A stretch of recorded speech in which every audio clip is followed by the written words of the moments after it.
Mr. Ari came around often. He always had a smile and sweets in his pockets. Mr. Ari smelled like sawdust and sunshine. Not like Daddy. I liked the way Mr. Ari's hand felt on my head, gentle and warm. Mum called him a dear friend, her eyes growing distant when I asked why she never married him. He brought Mum flowers, sunflowers mostly. They were her favorite, she said, their faces turned towards the light. I didn't understand. Why wasn't Mr. R enough light? Why did Mum still look sad when he left, his sunflower a splash of yellow in our doorway? One day I asked Mum why Mr. R wasn't my daddy. She knelt down, her face close to mine, her eyes filled with a strange mixture of sadness and what looked like relief. "Sometimes," she whispered, "love comes in different ways, darling. Sometimes it's not meant to stay forever." Aunt Millie was different. She came to stay when Daddy was being especially loud. Her lips were always pursed, her voice sharp like a bird's beak. Aunt Millie smelled of mothballs and disapproval.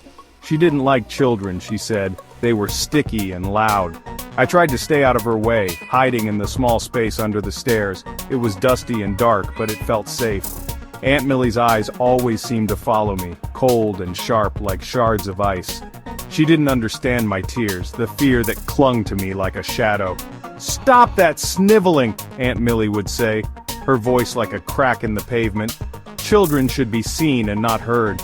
I learned to be silent, to swallow my tears and hug my teddy bear close. He was the only one who seemed to understand. The fights always started the same way. A raised voice, a slammed door. Then the words would start flying, sharp and angry like shards of glass. Daddy would come home smelling of rain and something else, something bitter and unfamiliar. Mum would meet him in the living room, her voice tight, her hands clenched into fists.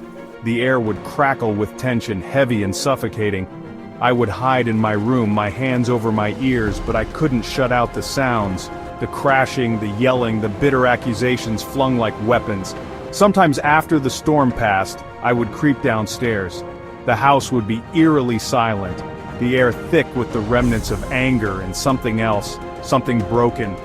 I would find Mum crying softly at the kitchen table, her shoulders shaking, and I would know with a child's intuition that the bitter smell wasn't just the rain, it was the scent of betrayal. A fragile butterfly in a storm.